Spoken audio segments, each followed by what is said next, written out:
नमस्कार, news 18 special देख रहे हैं आप। मैं हूं शुभे मिश्रा आपके साथ। आइए करते हैं बुलेटिन की शुरुआत।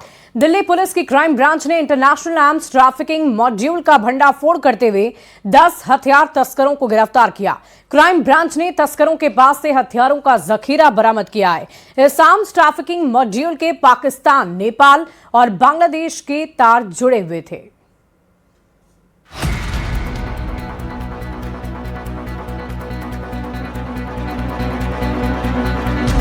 दिल्ली पुलिस की क्राइम ब्रांच ने एक बड़े इंटरनेशनल आर्म्स ट्रैफिकिंग मॉड्यूल का भंडाफोड़ किया है। इस मॉड्यूल से पाकिस्तान, नेपाल और बांग्लादेश के तार जुड़े हुए थे। क्राइम ब्रांच ने 10 प्रमुख ऑपरेटिव्स को गिरफ्तार किया है और इनके पास से चेक गणराज्य निर्मित सब मशीन गन, इटली की बेरेटा और जर्मनी की वॉल्थर समेत कुल 21 हाई एंड विदेशी हथियार और 200 कारतूस बरामद किए हैं। ये हथियार तस्कर हथियार पाकिस्तान से तस्करी करके भारत नेपाल सीमा के रास्ते देश में लाए गए थे। इन हथियारों की सप्लाई दिल्ली एनसीआर और अन्य राज्यों के कुख्यात अपराधी गिरोहों को की जानी थी। बरामद हथियारों में PX 5.7 पिस्टल भी शामिल है, जिसका इस्तेमाल आमतौर पर केवल विशेष बल ही करते हैं। पुलिस ने आरोपियों के पास से चेक Republic sub machine gun, shadow CZ, Italy Beretta, तुर्की स्टोएगर पिस्टल, चीन PX3, Brazil taurus, Germany Walther बरामद की है। पूछताछ में खुलासा हुआ है कि इस मॉड्यूल को दिल्ली के वॉल सिटी इलाके से ऑपरेट किया जा रहा था। हथियार पाकिस्तान से चलते थे और नेपाल सीमा के जरिए भारत में एंटर करते थे। यहां से इन घातक हथियारों को दिल्ली एनसीआर के क्रिमिनल गैंग्स तक पहुंचाया जाता था। दिल्ली पुलिस अब इस बात की जांच कर रही है कि इन हथियारों का इस्तेमाल किसी बड़ी की वारदात या फिर गतिविधि में तो नहीं होना था। Bureau report, news 18।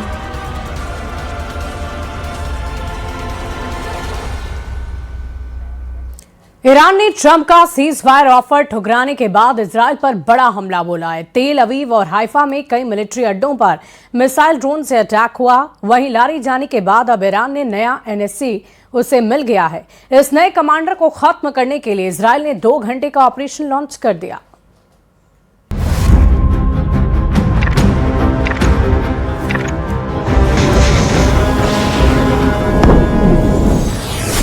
ईरान ने अपने बूशहर पावर प्लांट का बदला इजराइल के हरेदा पावर प्लांट को दहलाकर ले लिया है। ईरान का यह पलटवार बता रहा है कि वो मिसाइल के बदले मिसाइल मारेगा, बम के बदले बम मारेगा, ड्रोन के बदले ड्रोन से जवाब देगा। Oh my God. चाहे इजराइल हो या फिर अमेरिका, ईरान हर हथियार का तोड़ निकाल ले रहा है। ईरान ने ट्रंप के सीज फायर प्लान की कार्ड जैसे निकाल ली है। एक तरफ ट्रंप दावा कर रहे हैं कि ईरान से बात चल रही है। ट्रंप दावा कर रहे हैं कि ईरान टोटल सरेंडर के लिए रेडी है। The other side, I can tell you, they'd like to make a deal. And who wouldn't if you were there? Look, their Navy's gone, their Air Force is gone, their communications are gone. That's the biggest problem. It's very hard to communicate. लेकिन Iran military और leadership Trump से ठीक अलग बयान दे रही है। Iran के supreme leader ने ट्रंप से समझौते से साफ इनकार कर दिया है। ईरान के नए सिक्योरिटी बॉस जनरल जुल्कद्र ने अमेरिका से समझौते पर बिग नो कह रखा है। जिन बाकर कालिबाफ को ट्रंप अपना आदमी समझ रहे हैं, उन्होंने भी सीज फायर को फेक न्यूज कह डाला है। तब अमेरिका ने ईरान में किसे साथ रखा है? वो कौन है जो ट्रंप से डील करने के लिए रेडी है? कतर जैसे देशों ने तो इस पचड़े में फंसने से तौबा कर ली है। कतर के विदेश मंत्रालय का आधिकारिक बयान सुन लीजिए। कतर ने अमेरिका ईरान के बीच पिसने से खुद को कैसे अलग कर लिया है। Qatar is not involved in these talks. Our views about any talks, if they exist, are consistent with our very principled position that all conflicts will end on the negotiation table. समझदार मुल्क हवा का रुख भांप चुके हैं, मगर कुछ मौका परस्त युद्ध को भुनाने में लगे हैं। वो अमेरिका ईरान की डील में बिचौलिया बनने के लिए उतावले हैं। अमेरिका इजराइल ईरान की लड़ाई में नंबर बनाने के चक्कर में कुछ देशों ने हद पार कर दी है। पाकिस्तान का जनरल मुनीर दावा कर रहा है कि वो ट्रंप का पीस प्रस्ताव ईरान को भेज चुका है। तुर्की के स्वयंभू खलीफा एर्दोआन दावा ठोक रहे हैं कि युद्ध की मध्यस्थता वही कर रहे हैं। रूस ने कहा है कि ट्रम्प के 15 शर्तों वाले प्रस्ताव की रिपोर्ट भरोसे लायक नहीं है। Такого рода информацию иранские наши друзья нам не передавали. Это первое. Второе. Мы не знаем, насколько достоверны все эти сообщения. रूस की बातें ईरानी मिलिट्री से मेल खाती हैं, जिसने जानकारी दी है कि उसकी सीज फायर पर किसी से कोई बात नहीं हो रही है। इजराइल ने भी युद्ध को रोकने का कोई सिग्नल नहीं दिया है। नेतन्याहू अपने सलाहकारों के साथ नए सिरे से सिक्योरिटी मीटिंग कर रहे हैं। उन्होंने सिक्योरिटी कैबिनेट को भी बुलाया है। इजराइल ने अब तक ईरान में अपने सभी टारगेट हिट नहीं किए हैं। नेतन्याहू का प्लान ट्रम्प से बिल्कुल अलग है। ट्रम्प दावा कर रहे हैं कि उन्होंने ईरान में लीडरशिप का सफाया कर तख्ता पलट कर दिया है। ईरान में नए ग्रुप के साथ उनकी अच्छी बातचीत चल रही है। We have really regime change. You know, this is a change in the regime because the leaders are all very different than the ones that we started off with that created all those problems. So this was, I think we can say, Jason, this is regime change. जब Trump युद्ध का खात्मा चाहते हैं तो Iran उन्हें झटका देने लगा है। ईरान ने सुपर पावर के करियर को मिसाइल से दहलाने का दावा किया है।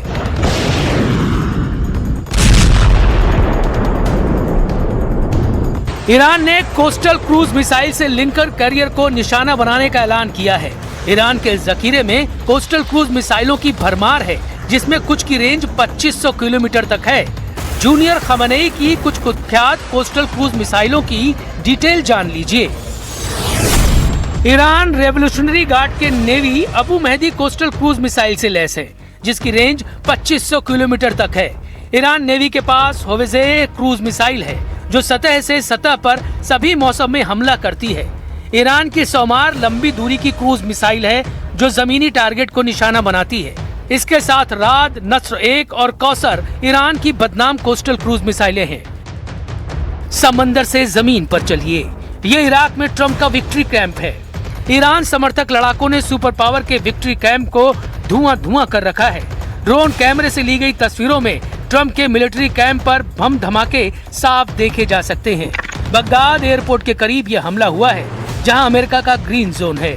मतलब इराक में ईरान समर्थक लड़ाकों ने सुपर पावर को घेर कर मारना शुरू कर दिया है। ईरान ने अमेरिका की तरह इजराइल पर भयानक हमले तेज कर दिए हैं। इस्लामिक रेवोल्यूशनरी गार्ड कोर्प्स ने बताया कि सिर्फ 24 मार्च की रात को ही 220 मिसाइलें एक साथ इजराइल पर दागी गई। मतलब ये कि ईरान ने हर घंटे औसतन इजराइल पर 10 मिसाइलों की बौछार की है। वहीं इजराइल डिफेंस फोर्सेस के मुताबिक इजराइल के मल्टीलेयर एयर डिफेंस सिस्टम ने ईरान की 70% मिसाइलों को हवा में मार गिराया है। बावजूद इसके आयरन डोम, एरो सिस्टम और डेविड स्लिंग को चीरकर 30% मिसाइलों ने इजराइल को भारी नुकसान पहुंचाया है। ईरान अब फत्ताह 2, सेज्जिल, इमाद और खुर्रम शहर 4 मिसाइलों का इस्तेमाल ज्यादा कर रहा है। इनमें कुछ मिसाइलों में क्लस्टर वॉरहेड लगे हुए हैं, जो भारी तबाही मचा रहे हैं। ईरान के घातक पलटवार शुरू करने के बाद ट्रम्प को यूरोप के देशों ने इराक जैसी हार की वार्निंग देनी शुरू कर दी है। स्पेन के प्रधानमंत्री पेड्रो सांचेज ने ईरान वार के साइड इफेक्ट बताकर यूरोप को अलर्ट रहने को कहा है। Puede que este desastre de Irán pase pronto o puede que la pesadilla de Irak se repita, pero en esta ocasión multiplicado por n. युद्ध का खात्मा जल्द हो, इसकी उम्मीद सब लगा रहे हैं। ईरान ने भी सिग्नल दिए हैं कि उसकी शर्तों पर ट्रम्प अगर राजी हैं तो युद्ध रुक सकता है, लेकिन ये शर्तें ट्रम्प को हजम होंगी इसकी गारंटी नहीं। ईरान चाहता है कि फारस की खाड़ी और पश्चिमी एशिया में सभी अमेरिकी सैन्य ठिकानों को बंद कर अमेरिका वापस लौट जाए। ईरान ने मांग रखी है कि होर्मुज स्ट्रेट से गुजरने वाले सभी कारोबारी जहाजों से टोल टैक्स वसूलने का अधिकार सिर्फ उसके पास रहे। ईरान को युद्ध के दौरान अमेरिका और इजराइल के हमलों से हुए पाई के नुकसान की भरपाई चाहिए। ईरान की ट्रम्प से डिमांड है कि उसके ऊपर लगाए गए सभी प्रतिबंध हटाए जाएं। यही नहीं, भविष्य में ईरान के खिलाफ कोई भी युद्ध थोपा नहीं जाए, इसका पुख्ता इंतजाम करना होगा। ईरान ने कहा है कि वो बगैर किसी बातचीत के अपनी बैलिस्टिक मिसाइलों का प्रोडक्शन जारी रखेगा। ईरान ने लेबनान में हिजबुल्लाह के खिलाफ होने वाले इजरायली हमलों को रोकने की भी डिमांड रखी है। सुपर पावर के लिए शर्तों वाली ये हड्डियां हजम करना करीब नामुमकिन है। वहीं ईरान साफ कर चुका है कि वो खाड़ी से इस बार अमेरिका को खदेड़ने के बाद ही रुकेगा।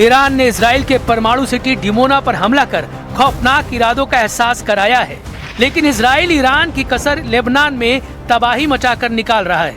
इजराइल लेबनान के 10% जमीन पर कब्जा कर गाजा जैसी बढ़त बढ़ाना चाह रहा है। लेबनान में ये कामयाबी नेतन्याहू के ग्रेटर इजराइल की तरफ पहला बड़ा पड़ाव साबित हो सकता है, लेकिन इजराइल भी जंग को जल्द खत्म करने के मूड में नहीं।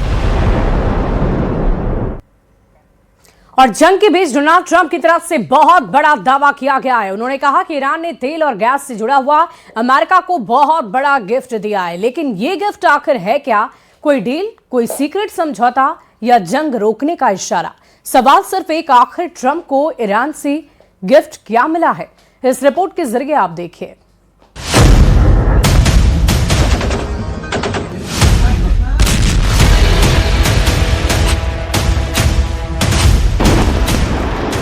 डोनाल्ड ट्रंप के गिफ्ट वाले बयान ने पूरी दुनिया में सस्पेंस पैदा कर दिया है। ट्रंप ने साफ कहा है कि ये गिफ्ट न्यूक्लियर नहीं बल्कि तेल और गैस से जुड़ा है और इसकी कीमत बहुत बड़ी है, लेकिन उन्होंने इसकी डिटेल बताने से इनकार कर दिया। ऐसे में सवाल यही उठता है कि क्या ये गिफ्ट दरअसल कोई आर्थिक या ऊर्जा से जुड़ी रियायत है? क्या ईरान ने तेल सप्लाई या ट्रांजिट में कोई राहत दी है? They're going to make a deal. They're going to make a deal. They did something yesterday that was amazing, actually. They gave us a present, and the present arrived today. And it was a very big present worth a tremendous amount of money. And I'm not going to tell you what that present is, but it was a very significant prize. And they gave it to us, and they said they were going to give it, so that meant one thing to me, we'd deal with. Trump का ये कहना कि हम सही लोगों से बात कर रहे हैं, ये संकेत देता है कि ये सिर्फ एक गिफ्ट नहीं बल्कि किसी बड़े समझौते का शुरुआती कदम भी हो सकता है। इस पूरे रहस्य की सबसे अहम कड़ी है स्ट्रेट ऑफ हॉर्मुज़, जहां से दुनिया के तेल का बड़ा हिस्सा गुजरता है।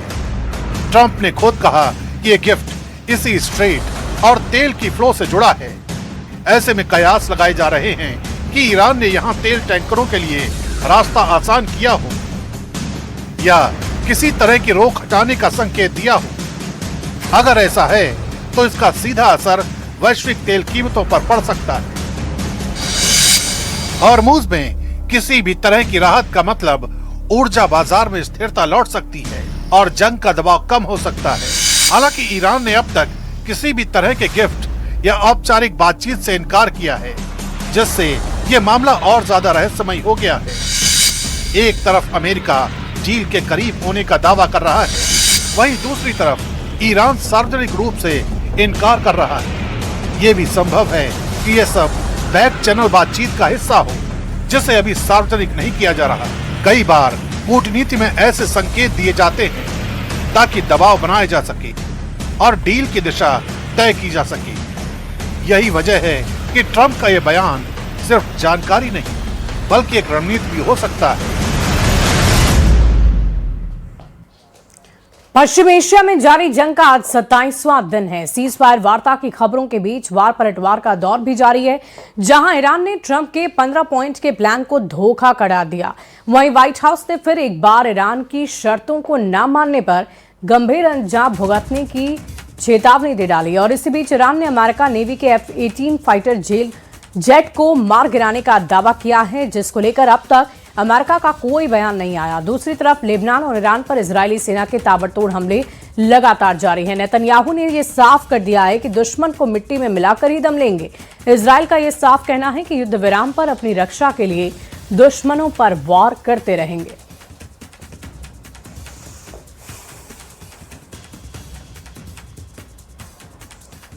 बढ़ते आगे देखिए, ईरान ने युद्ध को खत्म करने के लिए अमेरिकी राष्ट्रपति डोनाल्ड ट्रंप के 15 सूत्रीय संघर्ष विराम प्लान को ठुकराया। इससे अपनी 5 मांगों की एक नई सूची जारी की है, जिसमें हॉर्मुज़ स्ट्रीट पर पूरी तरह से ईरान के अधिकार को मान्यता देने की मांग शामिल है। ईरान के सरकारी मीडिया प्रेस टीवी ने अधिकारियों के हवाले से बताया है कि ईरान ने अमेरिका और इजराइल की तरफ से शुरू किए गए युद्ध के लिए मुआवजा, हमलों को पूरी तरह रोकना और क्षेत्र में रेजिस्टेंस समूहों पर हमले बंद करना जैसी शर्तें रखी है। ईरान ने साफ और तल्ख लहजे में कहा है कि ट्रंप ये तय नहीं कर सकते कि युद्ध कब और किन शर्तों पर खत्म होगा। ईरान युद्ध को अपनी मर्जी से और अपनी शर्तों पर ही खत्म करेगा।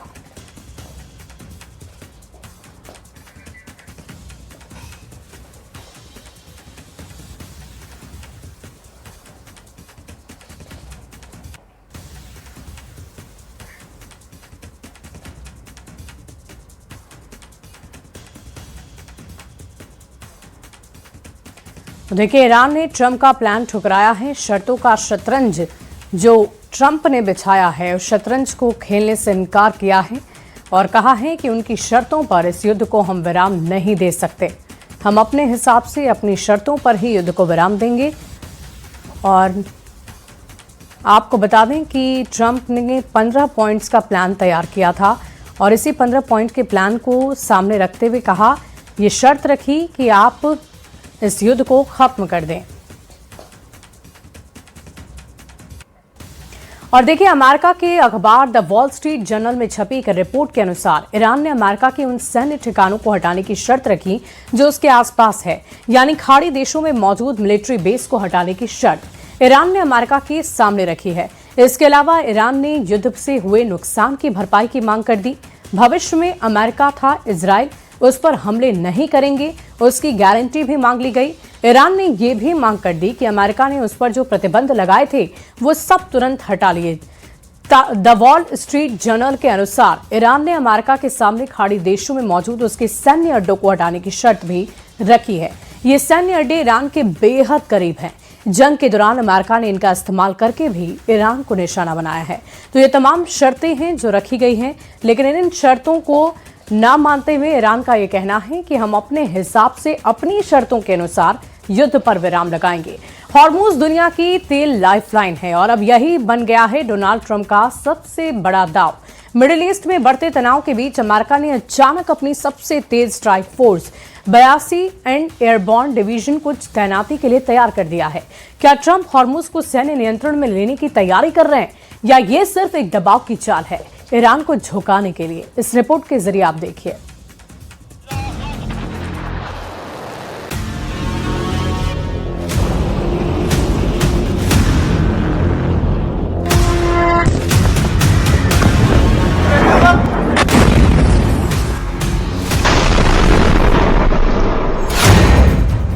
पश्चिम एशिया में अमेरिकी पैराट्रूपर्स संभालेंगे मोर्चा।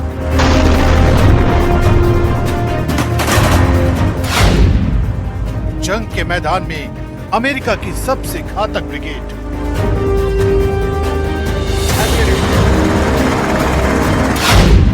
ईरान के खिलाफ उतरेगी 82वीं एयरबॉर्न डिवीजन।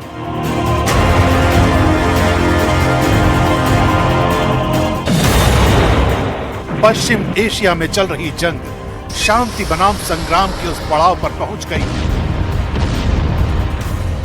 जहां से हर अगला कदम इतिहास बदल सकता है। इसी मोड़ पर डोनाल्ड ट्रंप ने अपना सबसे बड़ा दांव खेला है, तेजी से हमला करने वाली फोर्स को आगे बढ़ाकर। 82वीं एयरबॉर्न डिवीजन की तैनाती इस बात का संकेत है कि अमेरिका अब सिर्फ समुद्र में मौजूदगी नहीं बल्कि जमीन पर भी नियंत्रण की तैयारी कर रहा है। हॉर्मुज के आसपास बढ़ती हलचल बताती है कि ये जंग सिर्फ मिसाइलों तक सीमित नहीं रहेगी बल्कि रणनीतिक ठिकानों की लड़ाई में बदल सकती है। सवाल यह है कि आखिर जंग के इस पड़ाव पर अमेरिका की एयरबॉर्न डिवीजन का मैदान में आने का मतलब क्या है? रिपोर्ट्स के मुताबिक 2000 पैराट्रूपर्स को जंग में उतारने का आदेश जारी किया गया है। यह कोई साधारण यूनिट नहीं है बल्कि 82वीं एयरबॉर्न डिवीजन है, अमेरिका की सबसे तेज और घातक strike force. Immediate response team के रूप में इसकी पहचान है। आदेश मिलने के 18 घंटे के भीतर यह दुनिया के किसी भी हिस्से में उतरने की क्षमता रखती है। यह डिवीजन पैराशूट के जरिए दुश्मन के इलाके में सीधी एंट्री करती है। ये एयरफील्ड, तेल ठिकाने और रणनीतिक इंफ्रास्ट्रक्चर पर कब्जे में माहिर मानी जाती है। पहले इराक, अफगानिस्तान और खाड़ी युद्धों में भी इस डिवीजन की निर्णायक भूमिका रही है। लेकिन सवाल उठता है कि आखिर अमेरिका को इस डिवीजन को उतारने की जरूरत क्यों पड़ी?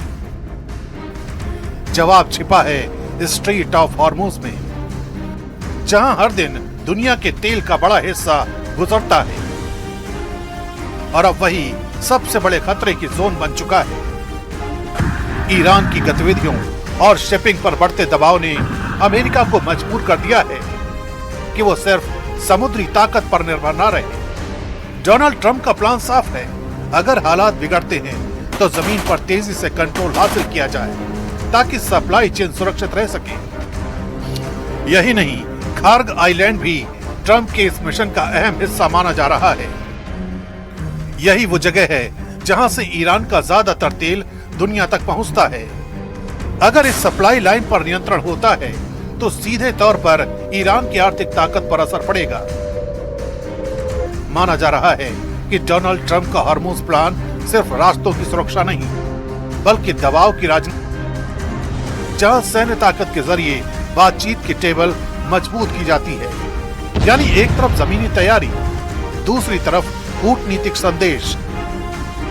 यानी तैनाती सिर्फ ताकत का प्रदर्शन नहीं, बल्कि उस संभावित स्थिति की तैयारी है जहां हर सेकंड की देरी भारी पड़ सकती है। और यहाँ रुकते हैं, एक ब्रेक के लिए। खबरें लगातार जारी है।